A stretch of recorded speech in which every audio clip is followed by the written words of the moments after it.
दोस्तों आज की वीडियो में हम कोशिश करेंगे कि आपकी कार्बनिक रसायन एक ही वीडियो में कंप्लीट हो जाए और सॉलिड जो पेपर में आने योग्य है वही चीज़ें हम इस वीडियो में आपको दे सकें।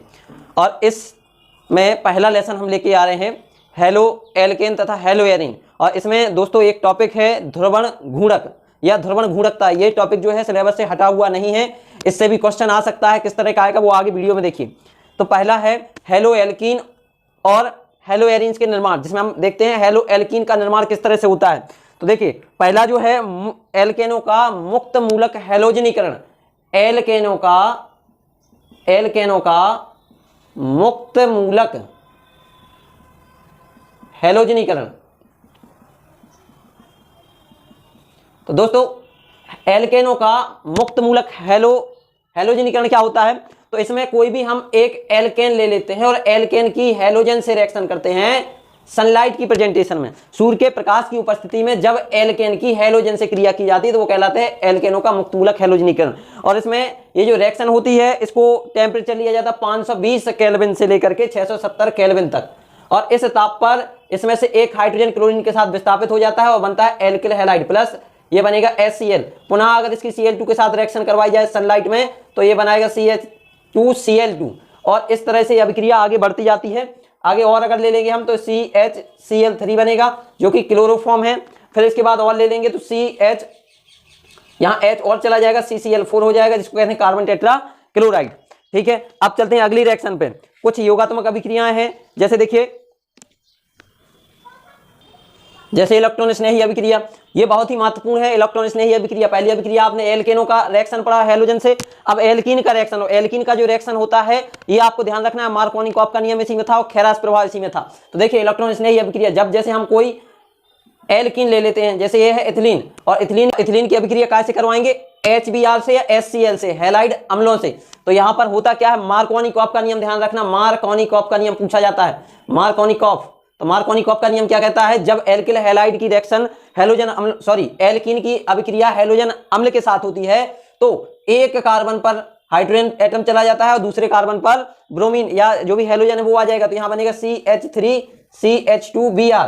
इसमें आपको ध्यान रखना है ये तो यहाँ पर दो ही कार्बन है, जब कार्बन सम संख्या में है तो अलग बात है, लेकिन यदि इसी तरह से आ जाए CH3CH डबल बॉन्ड CH2 और इसकी रिएक्शन अगर HBr या HCl से करवाएंगे तो क्या होगा? तो इसमें मार्कोनिकॉफ का नियम जरूर ध्यान रखना। इसमें जो H है ये H जहां पर डबल बॉन्ड लगा हुआ है उन दो कार्बनों को देखना है, जहां पर डबल बॉन्ड है उन दो कार्बनों को देखना है। जिस कार्बन पर हाइड्रोजन की संख्या कम है उस पर हाइड्रोजन जुड़ेगा, जिस पर हाइड्रोजन की संख्या अधिक है उस पर हाइड्रोजन जुड़ेगा, और जिस पर हाइड्रोजन की संख्या कम है उस पर हैलोजन जुड़ेगा। तो यहाँ पर यह बनेगा CH3CHCl और CH3। इसका नाम क्या बनेगा? मैथ एथ प्रोप, 3 कार्बन है तो प्रोप, और ये ऊपर क्या लगा? क्लोरीन, तो क्लोरोप्रोपेन। अब इसका एंटी मार्कोनिकॉफ देखिए, एंटी मार्कोनिकॉफ या इसको हम खैरास प्रभाव भी कहते हैं या परऑक्साइड प्रभाव भी कहते हैं। एंटी मार्कोनिकॉफ, खैरास प्रभाव या परऑक्साइड प्रभाव ये एक ही है। देखिए जब भी हम इस तरह के एल्कीन की रिएक्शन HCl से करवाते हैं और कोई परऑक्साइड ले लेते हैं जैसे benzoyl peroxide C6H5CO single bond O single bond CO single bond C6H5 benzoyl peroxide, इसकी रिएक्शन अगर हम करवा रहे हैं बेंजोइल परऑक्साइड की उपस्थिति में किसकी? एल्कीन की रिएक्शन हैलोजन अम्ल के साथ, तो अब हाइड्रोजन उस कार्बन पर जुड़ेगा, डबल बॉन्ड जहां पर जुड़ा हुआ है ऐसे कार्बन में से उस कार्बन पर जुड़ेगा जहां हाइड्रोजन में कमी है, और हैलोजन ऐसे पे जुड़ेगा जहां पर हाइड्रोजन अधिक है। ध्यान देना है आपको, डबल बॉन्ड वाले जो दो कार्बन रहेंगे उन्हीं पर जोड़ना है, इसके अलावा आप कहीं और नहीं जोड़ेंगे। तो इसमें यह बन जाएगा CH3CH और यहाँ एक H और जुड़ जाएगा तो ये CH2 और इसके बाद हो जाएगा CH2Cl। इसका नाम क्या होगा? तो इसका नाम हो जाएगा क्लोरोप्रोपेन, और इस पर बन पे जुड़ा हुआ है तो बन क्लोरोप्रोपेन भी कह सकते हैं। चलिए अब देखते हैं अगली रिएक्शन है। तो अगली रिएक्शन है एलाइलिक प्रतिस्थापन। एलाइलिक प्रतिस्थापन। तो एलाइलिक प्रतिस्थापन में होता क्या है? जब हम कोई एल्कीन ले लेते हैं, जैसे ये ले लिया हमने, इसका नाम क्या रहेगा दोस्तों? 3 कार्बन है तो प्रोपेन। अब प्रोपेन में ये पहले कार्बन पर जुड़ा हुआ है डबल बॉन्ड तो प्रोप 1 इन। अब इसकी रिएक्शन अगर हम सल्फ्यूरिल क्लोराइड SO2Cl2 के साथ करवाते हैं तो एक Cl जो है वो यहाँ इस कार्बन पर जुड़ जाएगा और ये हो जाएगा CH2 single bond CH double bond CH2 और इसके साथ में यहां पर ये निकलेगा SO2। अब यहां एक Cl बचा, एक H निकला था तो HCl, तो ये बनेगा इसमें क्या क्या बना, ये इसका नाम क्या हो जाएगा, देखो कार्बन 3 है। अब इसमें देखिए पहले कार्बन पे जुड़ा है क्लोरो और गिनती यहां से होगी 1 2 3, तो तीसरे कार्बन पे जुड़ा है तो 3 क्लोरो, फिर कितने कार्बन है 3, तो 3 क्लोरो प्रोपेन। अब प्रोपेन में का एन हटा करके और पहले पे जोड़ देंगे इन, तो 3 क्लोरो प्रोप 1 इन। ये आपको आईपीसी नाम भी इसका ध्यान रखना है। फिर इसके बाद देखिए अगला जो टॉपिक है हेलोजन अम्लों का निर्माण। अब है एल्कोहलों से, तो एल्कोहलों में कोई भी हम निर्जलीय कारक ले लेते हैं, क्या CH3OH मेथिल एल्कोहल, ये एल्कोहलों के साथ तो देखिए एल्कोहल से निर्माण हो रहा है किसका, हेलो एल्केन का। हमने क्या ले लिया HCl और ये यहां से H विस्थापित हुआ, OH विस्थापित हुआ, बन गया CH3Cl प्लस H2O मतलब जल का विस्थापन हुआ। कोई भी रिएक्शन ले लो, CH3CH2OH प्लस HBr तो भी यही बनेगा। इसी तरह से क्या बनेगा, halo alkane CH3CH2Br plus H2O। तो ये आप ध्यान रखेंगे एल्कोहल का हेलोजन अम्लों के साथ रिएक्शन होता है तो भी हेलो एल्केन बनते हैं। अगला है फास्फोरस हैलाइड के साथ अभिक्रिया। फास्फोरस हैलाइड के साथ अभिक्रिया। तो फास्फोरस हैलाइड के साथ क्या होता है, तो देखिए जब हम एल्कोहल ले लिए जैसे मेथिल एल्कोहल, इसकी PCl5 के साथ रिएक्शन करते हैं। दोस्तों अच्छे से ध्यान रखना, PCl5 क्या निकालता है, POCl3 निकालेगा। अब इसमें से POCl3 ऑक्सीजन निकल गया, 3 क्लोरीन निकल गए, बचा क्या 2 क्लोरीन। अब 2 क्लोरीन बचे हैं तो एक जुड़ जाएगा CH3 पर, तो CH3Cl प्लस एक हाइड्रोजन के साथ चला जाएगा तो बन जाएगा HCl। इसी के साथ अगली रिएक्शन जो है फास्फोरस ट्राइक्लोराइड के साथ हो जाएगी। फास्फोरस हैलाइड, फास्फोरस के 2 हैलाइड होते हैं, फास्फोरस पेंटाहैलाइड और फास्फोरस ट्राइहैलाइड। तो PCl3 के साथ रिएक्शन देखिए इसमें क्या बनेगा, इसमें भी बनेगा CH3Cl प्लस H3PO3। ये आप बिल्कुल ध्यान रखेंगे इसमें। तो ये फास्फोरस हैलाइड के साथ अभिक्रिया किसकी, एल्कोहलों की, तब भी बनता है। अब इसके बाद हम देखते हैं अगली रिएक्शन थायोनिल क्लोराइड के साथ अभिक्रिया। थायोनिल क्लोराइड की एल्कोहल के साथ अभिक्रिया, थायोनिल क्लोराइड के साथ अभिक्रिया। देखो एल्कोहल जैसे हमने मेथिल एल्कोहल ले लिया, इसकी थायोनिल क्लोराइड SOCl2 के साथ अभिक्रिया करेंगे, क्या बन जाएगा दोस्तों, यहां से देखो एक ऑक्सीजन, यहां से SO, ये बन जाएगा सल्फर डाइऑक्साइड, एक क्लोरीन यहां जुड़ जाएगा तो बनेगा CH3Cl और प्लस में एक H ये बचा, Cl के साथ ऐड हो जाएगा HCl। बड़े अच्छे से ध्यान रखना, यहां पर देखो एल्कोहल कोई भी हो सकता है, CH3OH हो सकता है, C2H5OH हो सकता है, लेकिन रिएक्शन इसी तरह से होगी। इसी तरह से जो हेलो एरिन है वो भी आगे आने वाली हैं, तो कुछ नहीं होगा यहाँ पर, जैसे CH3 चेंज होकर के क्या आ जाएगा, बेंजीन। फिर इसके बाद देखते हैं हम हेलोजन विनिमय अभिक्रिया। ये नेम रिएक्शन के नाम से भी आती है, मोस्ट इंपोर्टेंट रिएक्शन है ये हेलोजन विनिमय अभिक्रिया, मतलब हेलोजन की अदला बदली। इसको दूसरे नाम से हम जानते हैं और वह दूसरा नाम क्या है इसका, फिकल-स्टीन अभिक्रिया CH3CH2Br। जब हम कोई भी एल्किल ब्रोमाइड लेकर के उसकी सोडियम आयोडाइड के साथ रिएक्शन करवाते हैं, कोई भी एल्किल ब्रोमाइड लेकर के सोडियम आयोडाइड के साथ रिएक्शन करवाते हैं, हेलोजन अपना स्थान बदल लेता है, ये कहलाती है हेलोजन विनिमय अभिक्रिया। और यहाँ पर निकल आएगा NaBr। ये क्या है, हेलोजन विनिमय का दूसरा नाम जरूर याद रखना आप, हेलोजन विनिमय का दूसरा नाम क्या बताया हमने, फिकल-स्टीन अभिक्रिया। अब देखिए अगर बसीय अम्लों के सिल्वर लवण की रिएक्शन की जाए, बसीय अम्लों के सिल्वर लवण जैसे CH3COOAg, ये क्या है, बसीय सिल्वर लवण, इसकी रिएक्शन बसीय सिल्वर लवण की रिएक्शन अगर की जाए किससे, Br के साथ, Br2 के साथ करवा देंगे, एक बन जाएगा AgBr, एक इधर इसमें ऐड हो जाएगा तो ये बनेगा CH3Br प्लस CO2। ये देखिए कार्बन डाइऑक्साइड यहां से निकल जाएगी और प्लस में बनेगा AgBr। बिल्कुल अच्छे से याद रखना, बहुत ही सरल रिएक्शन है। अगली रिएक्शन है हुन्स-डीकर अभिक्रिया। हुन्स-डीकर अभिक्रिया को आप जरूर ध्यान रखिए। हुन्स-डीकर अभिक्रिया क्या होती है, तो इसमें जो बसीय अम्ल हैं, बसीय अम्लों के सिल्वर लवणों द्वारा ही होती है। बस यही अभिक्रिया जो है इसको ही हम हुन्स-डीकर अभिक्रिया कहते हैं, हुन्स-डीकर अभिक्रिया। इसको आप जरूर ध्यान रखिए, हुन्स-डीकर अभिक्रिया को इसमें उत्प्रेरक लिया जाता है CCl4 और ऊष्मा, मतलब गर्म करने पर ये रिएक्शन होती है, जरूर याद रखिए आप। इसके बाद हम देखते हैं अगला most important topic, very most important topic है कार्बन हैलोजन की आबंध प्रकृति, बॉन्ड नेचर। बंध प्रकृति क्या होती है कार्बन हैलोजन की, तो आइए देखते हैं कार्बन हैलोजन की बंध प्रकृति। तो हम देखते हैं कार्बन हैलोजन की बंध प्रकृति बहुत ही ज्यादा महत्वपूर्ण है। बंध प्रकृति, बॉन्ड नेचर आपको ध्यान रखना है। कार्बन और हैलोजन, देखिए जब भी एल्किल हैलाइड बना, जैसे ये बना CH3Cl, हमने एक एग्जांपल ले लिया, इसमें कार्बन के साथ में कितने हाइड्रोजन ऐड है, 3 हाइड्रोजन ऐड है।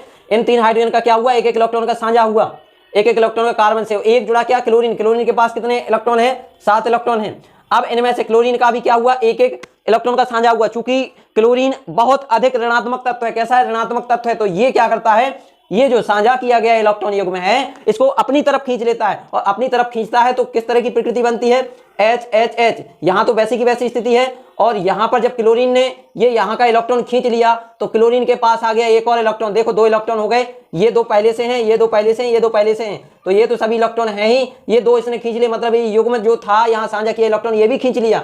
तो जब खींच लिया तो यहां पर देखिए बॉन्ड नहीं बचा, ये तीर लगा है, तीर लगा मतलब अगर युग्म कहीं चला जाए तो ऐसा तीर लगा देते हैं, तो वही तीर लगा हुआ है। तो जब इसने युग्म में खींच लिया तो जो इलेक्ट्रॉन को ग्रहण करता है वो हो जाता है नेगेटिव, और जिसने इलेक्ट्रॉन त्याग दिया वो हो गया धनी। तो ये बन गया कार्बोधनायन या कार्बोकैटायन, कार्बोकैटायन, कार्बोकैटायन, और ये बन गया क्या, ऋणी। इलेक्ट्रॉन को इसने क्या किया, ले लिया। अब यदि कोई नाभिक स्नेही इस पे अटैक करेगा, NU न्यूक्लियोफिलिक, अगर इससे प्रबल नाभिक स्नेही है, नाभिक स्नेही का मतलब जो धन के प्रति आकर्षण प्रभाव व्यक्त करता है, धनावेश के प्रति आकर्षण प्रभाव व्यक्त करता है, ऐसा कोई इससे प्रबल अगर नाभिक स्नेही आ जाए तो ये क्लोरीन को हटा करके उसकी जगह खुद चला जाएगा। तो ये कहलाती है क्या, कार्बन हैलोजन बंध प्रकृति। इसमें क्या होता है, जो हैलोजन है ये इलेक्ट्रॉन साझा किया हुआ इलेक्ट्रॉन अपनी ओर खींच लेता है, इसलिए ये ऋणी बन जाता है, और ये जो कार्बन है ये कार्बोकैटायन बन जाता है क्योंकि इस पर धनायन आ जाता है। चलिए अब देखते हैं आगे इसके, देखिए जो नाभिक स्नेही है इसी से रिलेटेड अगला टॉपिक बन गया हमारा, क्या बन गया, नाभिक स्नेही अभिक्रिया। ये बहुत ही मोस्ट इंपॉर्टेंट अभिक्रिया है। नाभिक स्नेही अभिक्रिया क्या कहलाती है, तो नाभिक स्नेही अभिक्रिया समझिए, फिर SN1 और SN2 समझेंगे।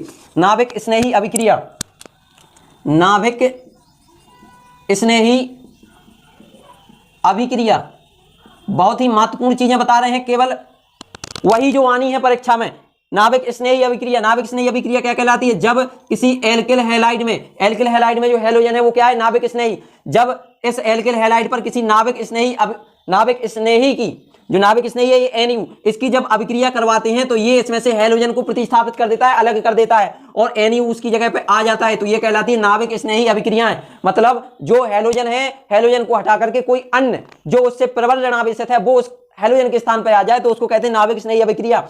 ये नाभिक स्नेही अभिक्रिया 2 प्रकार की होती हैं, एक होती है SN1 और दूसरी होती है SN2। SN1 और SN2 इनको जरूर ध्यान रखिए, बहुत ही मोस्ट है, हर बार परीक्षा में पूछी जाती हैं। SN1 SN2, SN1 अभिक्रिया यह 2 पदों में पूर्ण होती है, 2 पदों में पूर्ण होती है। अब इसमें देखिए 2 पदों में पूर्ण कैसे होती है वो समझिए आप। 2 पदों में पूर्ण होती है और कैसे होती है, तो देखिए जब भी किसी एल्किल हैलाइड पर कोई भी न्यूक्लियोफिलिक आक्रमण करता है, जब न्यूक्लियोफिलिक आक्रमण करता है तो पहले तो ये जो हेलो एल्केन है, ये हेलो एल्केन CH3 धनायन और Cl ऋणायन, ये देखिए कार्बोकैटायन में टूटेगा।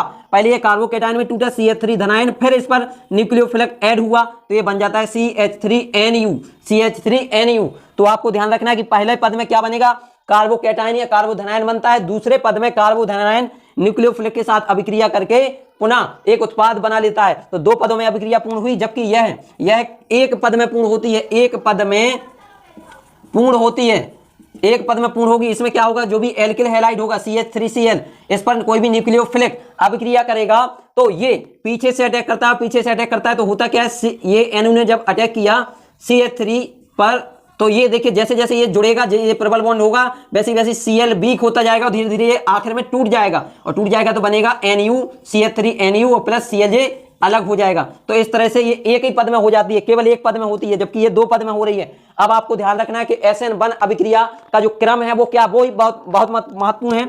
SN1 का क्रम तो 3 डिग्री जो है ये पहले रिएक्शन देगा SN1 में, फिर 2 डिग्री, फिर 1st डिग्री, फिर इसके बाद आपको ध्यान रखना है इसमें 1st डिग्री पहले देता है, फिर 2nd डिग्री, फिर 3rd डिग्री। आपको अगर ध्यान रखना है, भूल जाते हो आप तो आपको इस तरह से ध्यान रखना है, SN1 की ठटरी का मतलब टर्सरी, SN1 की ठटरी का मतलब टर्सरी। तो SN1 जो है वो टर्सरी रिएक्शन पहले देगा, टर्सरी, उसके बाद सेकेंडरी, उसके बाद प्राइमरी, जबकि उल्टी रिएक्शन किसकी है, SN2 की। SN2 देगा पहले प्राइमरी, फिर सेकेंडरी, फिर टर्सरी। तो आपको ध्यान रखना है SN1 की ठटरी। अगला जो टॉपिक है वो देखिए दोस्तों, तो अब चलते हैं क्या होता है जब इस लेसन से महत्वपूर्ण रिएक्शन है, क्या होता है जब मैं आने वाली, क्या होता है जब, व्हाट हैपेंस। पहला टॉपिक, पहला जो रिएक्शन है वो देखिए आप, क्या होता है जब एल्किल हैलाइड, जैसे हमने ले लिया CH3CH2Br, CH3CH2Br एल्किल हैलाइड, इसका नाम है एथिल ब्रोमाइड। एथिल ब्रोमाइड की रिएक्शन एल्कोहलिक QH के साथ होती है, एल्कोहलिक QH के साथ में। तो क्या होता है, तो देखिए यहां से ये KBr अलग हो जाएगा, OH यहां जुड़ जाएगा, बनेगा CH3CH2OH प्लस KBr। ये आपको ध्यान रखना है। अगली रिएक्शन देखते हैं। अगली रिएक्शन है विलियम संश्लेषण। विलियम संश्लेषण, राइटिंग थोड़ी गड़बड़ जा रही है, सुनो, उससे आपको पूरा समझ में आ जाएगा। संश्लेषण, विलियम संश्लेषण। तो इसमें क्या होता है, एल्किल हैलाइड की रिएक्शन, RX की रिएक्शन, जब हम किसी भी C2H5 रिएक्शन सोडियम एथोक्साइड से कर देंगे या कोई भी धात्विक एल्कोक्साइड, जैसे सोडियम एथोक्साइड यहां पर ले लिया हमने, इसकी रिएक्शन करते हैं तो यहां पर ले लिया हमने, यहां भी कंपाउंड ले लेते हैं CH3CH2Br। जब इसकी रिएक्शन करते हैं तो यहां पर क्या होता है, जो Na है ये Br के साथ निकल जाता है और ये जो है CH3CH2 ये यहां पर ऐड हो जाएगा तो बनेगा CH3CH2O CH3CH2CH3। इसका नाम बनेगा दोस्तों ethoxy ethane. Ethoxy ethane, 2 carbon है तो एथॉक्सी और फिर एथेन और साथ में निकलेगा NaBr। ये ध्यान रखना, इंपॉर्टेंट रिएक्शन है, नेम रिएक्शन में भी आती है, क्या होता है जब में भी आती है। अगली रिएक्शन है, ये भी बहुत महत्वपूर्ण है, जब धात्विक साइनाइड के साथ में एल्किल हैलाइड की रिएक्शन होगी। धात्विक साइनाइड के साथ, तो देखिए धात्विक साइनाइड के साथ, धात्विक साइनाइड, तो धात्विक साइनाइड के साथ क्या होगा, जैसे हमने ले लिया CH3Cl, इसकी रिएक्शन अगर KCl से करवा रहे हैं, सॉरी KCl नहीं KCN, धात्विक साइनाइड, तो यहां पर ये K की Cl से रिएक्शन, K ने Cl के साथ अलग हो गया, ये बना CH3CN प्लस KCl। इसी तरह से जैसे हमने ले लिया CH3CH2Br, इसकी रिएक्शन अगर हम KCN से करवाते हैं तो बनेगा क्या, CH3CH2CN प्लस KBr।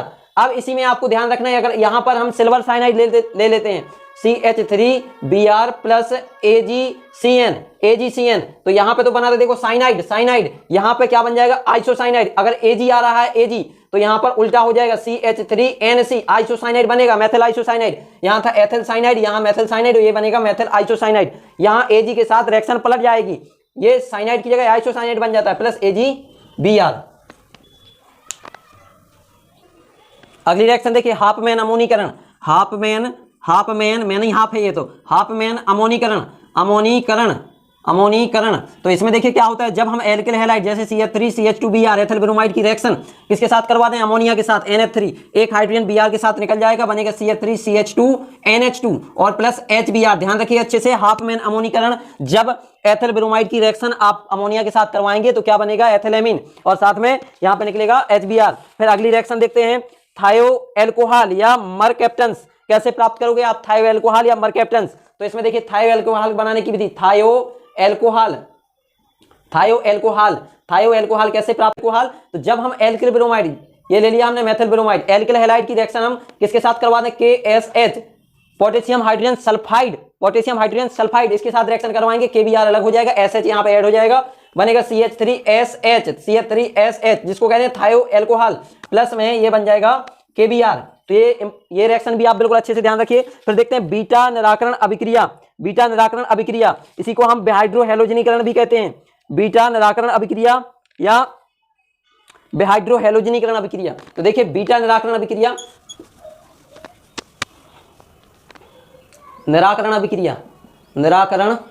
या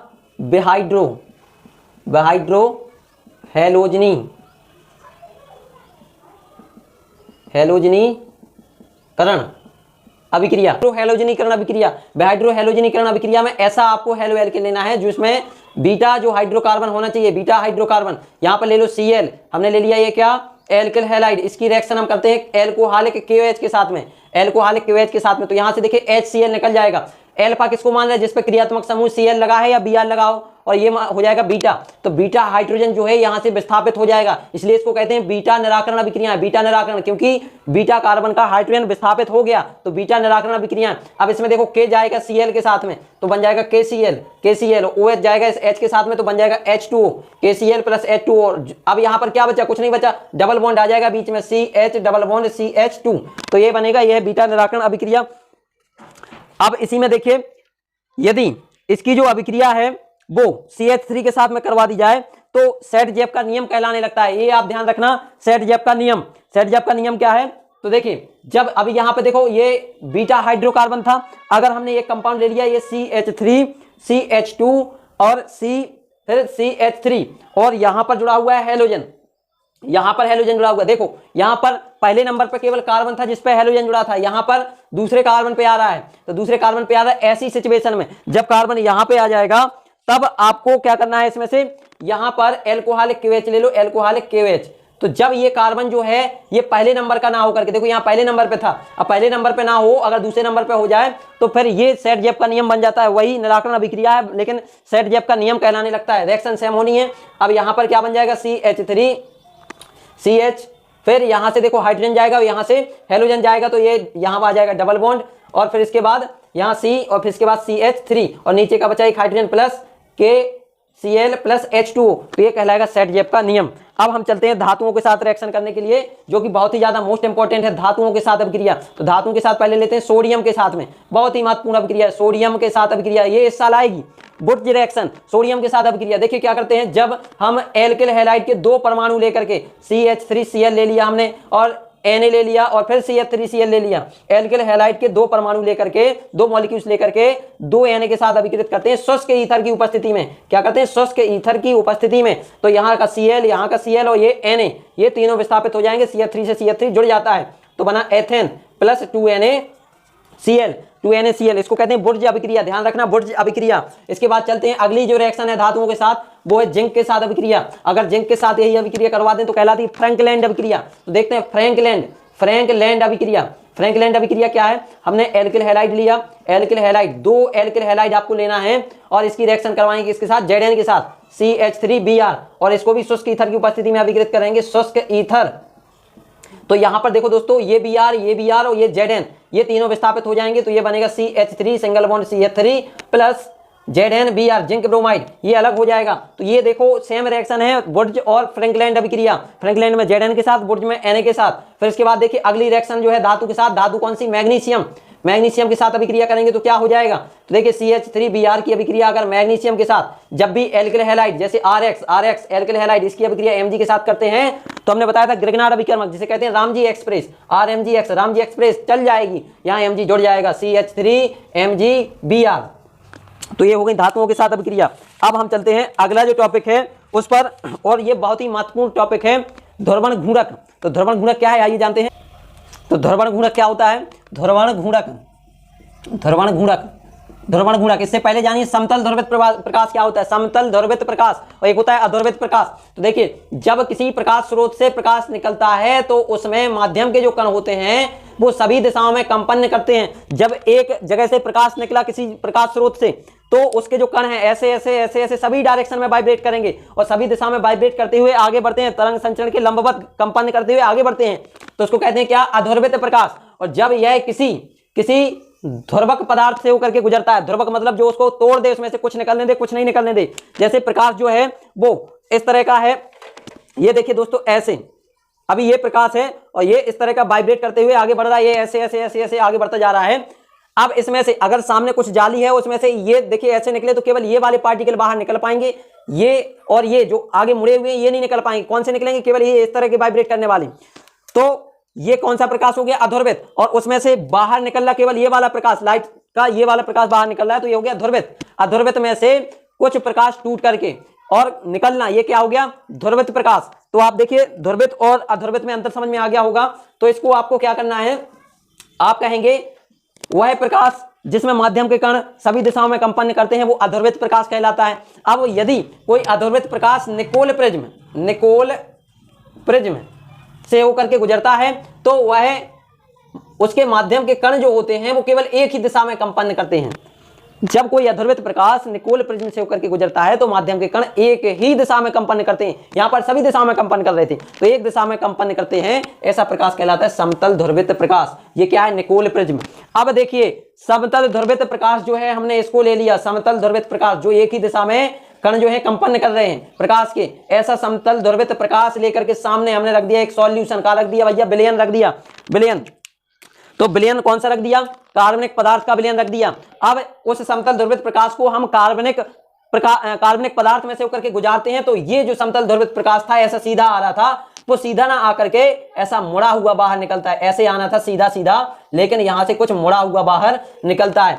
मुड़ गया मतलब घूम गया, घूमने को तो कहते हैं घूर्णन। तो यहां पर जो प्रकाश मुड़ गया, समतल ध्रुवित प्रकाश जब किसी कार्बनिक विलयन में से होकर के गुजारा गया, तो वह अपने अक्ष से, अपनी स्थिति से, मूल स्थिति से कुछ कोण पर घूम जाता है, जिसे हम कहते हैं ध्रुवक घूर्णन या ध्रुवक गुणकता। अब इसमें जो पदार्थ है ये कौन सा हो गया, घूर्णक पदार्थ, घूर्णक पदार्थ, घूर्णक पदार्थ। इसी की वजह से क्या हुआ, प्रकाश जब इसमें से गुजरा तो इनके जो कण थे विलयन के, इनसे टकरा करके ये जैसा आ रहा था वैसा ना आकर के मुड़ गया। इसी को कहते हैं क्या, ध्रुवण गुणक। ध्यान रखना ध्रुवण गुणक क्या है, इंपॉर्टेंट है।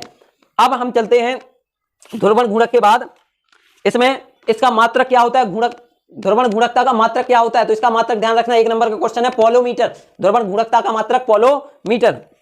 हाँ, अब आगे बढ़ते हैं, हम देखते हैं ध्रुवण गुणकता का कारण। देखिए दोस्तों, ध्रुवण गुणकता का कारण क्या होता है, कारण ध्रुवण गुणकता का। तो विलयन में यदि दो प्रकार के मतलब कंपाउंड एक ही है लेकिन उसके दो समावयवी हैं, प्रकाशिक समावयवी कैसे हैं, दो हैं। जैसे ये ले लिया हमने, इसमें Br है, Cl है, Br है, H है, F है। ये ले लिया Br, यहाँ पे फ्लोरीन और ये है क्लोरीन। इसका नाम क्या होगा, ब्रोमोफ्लोरो, सॉरी पहले कौन आएगा, B फिर C फिर F, तो ब्रोमो क्लोरो फ्लोरो मेथेन। जब हमने इसको ऐसे ले लिया और देखते हैं इसको मिरर में, तो मिरर में देखने पर ये जो Cl है इस साइड का इस साइड आ जाएगा और F इस साइड चला जाएगा और ये Br अपनी जगह रहेगा। तो देखिए ये अपने पक्ष बदल लिए इसने, इधर वाला F इस साइड आ गया मिरर में देखने पर। तो ये ऐसे जो कंपाउंड होते हैं जो प्रकाशिक समावयवता को व्यक्त करते हैं, अर्थात हमने अगर दो मॉलिक्यूल्स लिए तो एक उसमें इस तरह का रहेगा, एक इस तरह का रहेगा। तो ऐसे प्रकाशिक समावयवी कार्बनिक यौगिकों से होकर के जब समतल ध्रुवित प्रकाश गुजरता है तो उसका घूर्णन हो जाता है। अब आप समझिए किरालता, ये अच्छे से ध्यान रखना है। किरालता क्या होता है, जब कुछ ऐसे कंपाउंड होते हैं जिनको अगर उसी पे रखें तो उनका जो इमेज है वो अपनी वास्तविक वस्तु को नहीं ढक पाता है। जैसे इसी को हम इस पे रख दें तो इधर F है और ये Cl है, तो अपनी वास्तविक स्थिति को नहीं ढक पा रहा है, जो प्रतिबिंब होता है वो वास्तविक स्थिति को नहीं ढक पाता है। जैसे हम हाथ है, हाथ का जो प्रतिबिंब बन रहा है, प्रतिबिंब आपको इमेज में आपको ऐसा दिखाई दे रहा है। अब आप जो आपको दिख रहा है वही तल आप ऐसे करके उसके सामने ले जाइए, तो ले जाने पर क्या होगा, अंगूठा इस तरफ चला गया, ये अंगूठा इमेज में इस तरफ दिख रहा है। तो जो ये जो प्रभाव है, मतलब प्रतिबिंब का अपनी वास्तविक वस्तु पर अलग से प्रदर्शित होना, प्रतिबिंब अपनी वास्तविक वस्तु को नहीं छिपा सके, इस प्रभाव को हम कहते हैं किरालता। जैसे देखिए किरालता कुछ शब्दों में होती है, जैसे जे है, जे को अगर उसमें देखेंगे मिरर में तो इस तरह का दिखेगा, पी है इस तरह का दिखेगा। इसी तरह से कुछ कार्बनिक यौगिकों में भी होता है। तो ये कीराल, और जो एक दूसरे के ऊपर छिप जाएं ऐसे कार्बनिक कंपाउंड, जैसे एक हमने ये ले लिया, एक सर्किल है, एक ये दूसरा सर्किल है, अब इसका इमेज इसके ऊपर रख देंगे तो ये छिप जाएगा। तो ऐसे जो होंगे ये कहलाते हैं अकीराल। तो ध्यान रखिए। अब हम शुरू करते हैं हेलो एरीन। तो देखते हैं हेलो एरीन बनाने की विधि। तो पहली विधि है, देखिए जब हम किसी बेंजीन की अभिक्रिया हेलोजन के साथ करवाएंगे सनलाइट में, बेंजीन की अभिक्रिया हेलोजन के साथ करवाएंगे सनलाइट में। देखिए सनलाइट में क्या होता है, सनलाइट में ये एक विस्फोटक रिएक्शन रहेगी। हमें इसको ध्यान रखना है, अंधेरे में करवाना है। तो अंधेरे में जब करवाएंगे तो अंधेरे में ये बनाता है क्लोरोबेंजीन। यहाँ बीच में बेंजीन में आप गोला जरूर बना देना, अनुनाद की स्थिति है। तो क्लोरोबेंजीन, अगर ब्रोमीन के साथ करवाएंगे तो ब्रोमोबेंजीन। इसमें आपको उत्प्रेरक ध्यान रखना है एफी या इसका लवण, और अंधेरे में रिएक्शन करवानी है। फिर देखते हैं हम अगली रिएक्शन। अगर हम इसी का एक कंपाउंड ले लें टोल्यूइन, बेंजीन का एक कंपाउंड टोल्यूइन ले लें, इसकी रिएक्शन करवा दें, तो इसकी भी रिएक्शन अगर एफी की उपस्थिति में करवा दो या इसके लवण की उपस्थिति में अंधेरे में, तो ये टोल्यूइन CH3 होता है। ऑर्थोक्लोरोटोल्यूइन या पैराक्लोरोटोल्यूइन, CH3 पैराक्लोरोटोल्यूइन बनेगा। फिर देखते हैं अगली रिएक्शन जो कि महत्वपूर्ण रिएक्शन है। क्या पढ़ रहे हैं, हेलो एरीन की बनाने की विधि। हेलो एरीन की बनाने की विधि में सबसे ज्यादा मोस्ट इंपॉर्टेंट रिएक्शन सैंडमेयर अभिक्रिया। सैंडमेयर अभिक्रिया देखिए, और एक और आपने पढ़ी होगी वो है गैटरमैन अभिक्रिया। सैंडमेयर अभिक्रिया और गैटरमैन अभिक्रिया, सैंडमेयर अभिक्रिया और गैटरमैन अभिक्रिया। सैंडमेयर देखिए, जब बेंजीन डाई एजोनियम क्लोराइड की रिएक्शन करवाते हैं, किसकी उपस्थिति में, क्यूप्रस क्लोराइड Cu2Cl2 की उपस्थिति में जब करवाते हैं, तो देखिए यहाँ से N नाइट्रोजन गैस अलग हो जाएगी, Cl यहाँ पर जुड़ जाता है, तो ये बन गया क्लोरोबेंजीन प्लस N2। ध्यान रखिए आप अच्छे से, क्लोरोबेंजीन और N2। अभी इसी की देखिए रिएक्शन एक और है गैटरमैन रिएक्शन। गैटरमैन बड़े अच्छे से ध्यान रखना, ये अभिक्रिया गैटरमैन अभिक्रिया। सेम कंपाउंड लेना है बेंजीन डाई एजोनियम क्लोराइड, और बेंजीन डाई एजोनियम क्लोराइड की रिएक्शन अगर हम HCl की उपस्थिति में कॉपर चूर्ण के साथ करवाते हैं, HCl की उपस्थिति में कॉपर चूर्ण के साथ, तब भी नाइट्रोजन गैस निकलेगी और यहां पर बनेगा क्लोरोबेंजीन। फर्क क्या आया दोनों में, फर्क क्या आया, उत्प्रेरक चेंज है, केवल उत्प्रेरक। बेंजीन डाइएजोनियम क्लोराइड की रिएक्शन क्यूप्रस क्लोराइड की उपस्थिति में हुई तो ये बना क्लोरोबेंजीन। और जब कॉपर चूर्ण ले लें, HCl ले लें तो क्या बनेगा, तो बनेगा आपका क्लोरोबेंजीन। तो केवल उत्प्रेरक का अंतर है, रिएक्शन गेटरमैन और सेंडमेयर दोनों एक ही हैं। अब हम देखते हैं एक और रिएक्शन जिसको कहते हैं बोल्ज-सीमैन रिएक्शन। बोल्ज-सीमैन रिएक्शन, बोल्ज-सीमैन रिएक्शन से भी हेलो एल्केन बनता है। ये उतनी ज्यादा इंपॉर्टेंट नहीं है, देख लीजिए केवल। तो बोल्ज-सीमैन में क्या करते हैं, इसमें भी इसी तरह से लेते हैं बेंजीन डाइएजोनियम, बेंजीन डाइएजोनियम, और इसके अलावा इसमें और रहेगा टेट्राफ्लोरोबोरेट, बेंजीन डाइएजोनियम टेट्राफ्लोरोबोरेट। इसको जब गर्म करते हैं, हीट किया जाता है तो इसमें बनता है फ्लोरोबेंजीन, फ्लोरोबेंजीन। ये आप ध्यान रखना, बोल्ज-सीमैन रिएक्शन है। अब देखते हैं हम इसके कुछ गुणधर्म। तो हेलो एरीन्स देखिए रंगहीन और क्रिस्टलीय ठोस होते हैं, कुछ इसमें द्रव अवस्था में भी पाए जाते हैं, जैसे क्लोरोबेंजीन है ये रंगहीन द्रव है, और इनकी जो स्मेल है वो पिसे बादाम की तरह आती है, पिसे बादाम की तरह। ये जल में अविलेय हैं और कार्बनिक विलायकों में विलेय हैं।